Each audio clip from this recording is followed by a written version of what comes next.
দেশ অশান্ত। আর তার জন্য কি করতে হলো? এক কৃষক নেতা খুনের আড়ালে বাংলাদেশকে আবার অশান্তির জায়গা করে ফেলা হলো, একটা হিংসার রক্তাক্ত জায়গা, রক্তাক্ত দেশ বানিয়ে ফেললো মোহাম্মদ ইউনূস।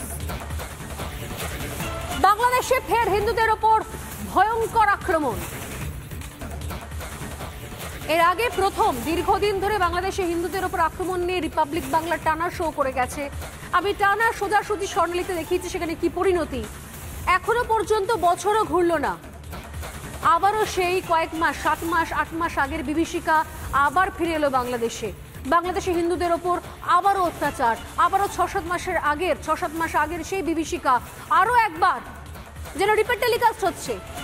6-7 মাস ধরে, সেই অগাস্ট মাস থেকে শুরু করে এটা এটা এটা এটা মে মাস শেষ হতে চললো, এরপরে জুন, জুলাই, আবার অগাস্ট, বছর ঘুরতে চললো। আর 2 মাস বাদে আবার বছর ঘুরে যাবে। মোহাম্মদ ইউনূস সেখানে সংখ্যালঘুদের নিরাপত্তাটুকু দিতে পারলেন না, ব্যর্থ, কমপ্লিটলি ব্যর্থ। অথচ গোটা বিশ্বের সামনে বলেছিল যে আমি সরি, আমার নজর রাখা উচিত ছিল। ভারত যখন বলেছিল হ্যাঁ আমি হিন্দুদের স্বার্থ দেখব, যেন হিন্দুদের উপর আঘাত না পড়ে আমি দেখব, রাতারাতি চেঞ্জ হয়ে গেল। বাংলাদেশের প্রেস কনফারেন্স করে বাংলাদেশের মিডিয়া উপদেষ্টা, মিডিয়া মুখপাত্র তিনি বলেছিলেন যে হ্যাঁ আমাদের কাছে খবর এসছে, একাধিক খবর ঘটেছে, হিন্দুদের উপর নির্যাতন হয়েছে। শুধুমাত্র রিপাবলিক বাংলায় আমি স্বর্ণালী সরকার কথাগুলো বলছি এমন নয়, বাংলাদেশের তরফ থেকে বলা হয়েছে, গোটা বিশ্ব দেখেছে। কি করলো মোহাম্মদ ইউনূস? শুধুমাত্র টাকা পয়সা নয় ছয় আর নিজের ক্ষমতায় টিকে থাকা ছাড়া আর কি করলো? এই তো অবস্থা দেখুন। বাংলাদেশে আবারও হিন্দুদের উপর অত্যাচার। এই ছবিটা দেখতে পাচ্ছেন যশোরের মসিয়াহাটির ছবি। মসিয়াহাটিতে 25টা সনাতনী পরিবারে হামলার ঘটনা ঘটে। 13টা বাড়িতে আগুন লাগানোর অভিযোগ উঠেছে। শুধুমাত্র আগুন নয়, রীতিমতো লুটপাট চালানো হয়েছে। এই অভিযোগ রয়েছে আবারও সেই জামাত বিএনপি দুষ্কৃতীদের বিরুদ্ধে, যাদেরকে খুলেআম ছেড়ে রাখা হয়েছিল, যাদেরকে টানা ছাড়পত্র দিয়ে রেখেছে মোহাম্মদ ইউনূস। যা খুশি করে নাও, যতদিন আমি আছি ততদিন তোমাদের কেউ আটকাবে না। হিন্দু শূন্য করে দাও বাংলাদেশে, একটা হিন্দুও রেখো না। অতএব তারাও ভয় পেয়ে গেল, মোহাম্মদ ইউনূসকে রাখতে হবে, মোহাম্মদ ইউনূসকে রাখতে পারলে আমরা হিন্দুদেরকে কচুকাটা করতে পারবো। বাহ, কি দারুণ যুক্তি। তাই রাতারাতি এই ছাড়পত্র দেওয়া হলো। এবং দেখুন কিভাবে যেখানে সেনার দিকে অভিযান করার কথা ছিল, ঠিক মুখ বদলে অভিযানটা হয়ে গেল, লুটপাটটা হয়ে গেল যশোরে। ও আগুন লাগানো হলো, লুটপাট চালানো হলো, এবং তাণ্ডবের ছবিটা গোটা দেশ দেখছে, আমরাও দেখছি প্রতিবেশী দেশ হিসেবে। বেছে বেছে হিন্দু পরিবারগুলোকে নিশানা করা হলো।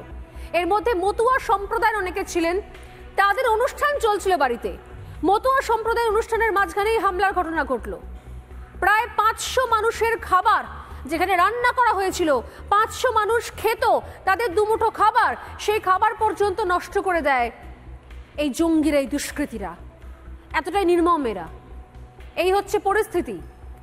ভয়ঙ্কর এই ছবিগুলো আমি একটা করে দেখাবো। ছবিগুলো যশোরের ছবিগুলো, যেখানে বেছে বেছে হিন্দুদের ওপর হামলা চালানো হয়, সে ছবি দেখছেন আপনারা।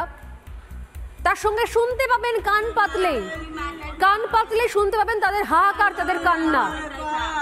গোটা দেশ জুড়ে নারকীয় তাণ্ডব চালানোর জন্য আবারও ছাড়পত্র দিয়ে দিয়েছে মোহাম্মদ ইউনূস। হিন্দুদের বাড়ি গাড়িতে আগুন লাগানো হচ্ছে, পুড়িয়ে দেওয়া হয়েছে একের পর এক বাড়ি। ভাবুন, যে সময় বাড়িতে মতুয়াদের অনুষ্ঠান চলছে, 500 লোকের খাওয়া দাওয়ার অ্যারেঞ্জমেন্ট করা হয়েছে, রান্নাবান্না করা হয়েছে, সেই রান্নাবান্না নষ্ট করে দেওয়া হলো, সবকিছু পুড়িয়ে দেওয়া হলো। আর এইটাই কি সুন্দর অজুহাত হয়ে গেল মোহাম্মদ ইউনূসের, রেজিগনেশনটা উইথড্র করে নেওয়ার জন্য এবং বলার জন্য যে আমি আর কোথাও যাচ্ছি না, আপাতত আমি দেশেই থাকছি। কি দারুণ ছক, কি মারাত্মক ষড়যন্ত্র। আমি গতকাল বলেছিলাম, ইঙ্গিত দিয়েছিলাম আপনাদেরকে, যে পদত্যাগপত্র দেওয়া নাকি নাটক, ঘোরতর সন্দেহ হচ্ছে। শোনাবো আজকে যশোরের সেই সমস্ত পরিবার, তাদের হাহাকার, তাদের বক্তব্য। দেখুন। 6টা দল আমার বাড়ি আইছে, আসলে সেই সময় আমি ওই দল তুলতেছি, এদিকে মাইক বাজতেছে, তারপরে আবার এই সেই মানে ডাঙ্কা কাশি বাজতেছে। এতে তো আমরা মানে কোনে যে কি আছে এটা আমরা তো বুঝতেই পারতেছি। ওই রান্না এসে ওই গেট আসতে বইটে খুঁটি কাড়িয়ে নি, ওই রান্নার এসে বাড়ি মারাছে, মারলে কাছতে কাড়িয়ে আনাছে, দিলে এবার সব সরিয়ে সরিয়ে করেছে। 4-5 জন লোক শুধু ওকে কাছ থেকে কোন তিনি আইরা মেরে বাড়ি আসছে। তা আমি যাইয়া বলতেছি বাবা এ কি করতেছেন, এ করতে মারতেছো কেন, কি আইছে, কিসের জন্য মারতেছো? তাই কলি বলছে সে মুখ খারাপ করে আমার এসে বাড়ি দিলে একটা খুন্তি। সামনে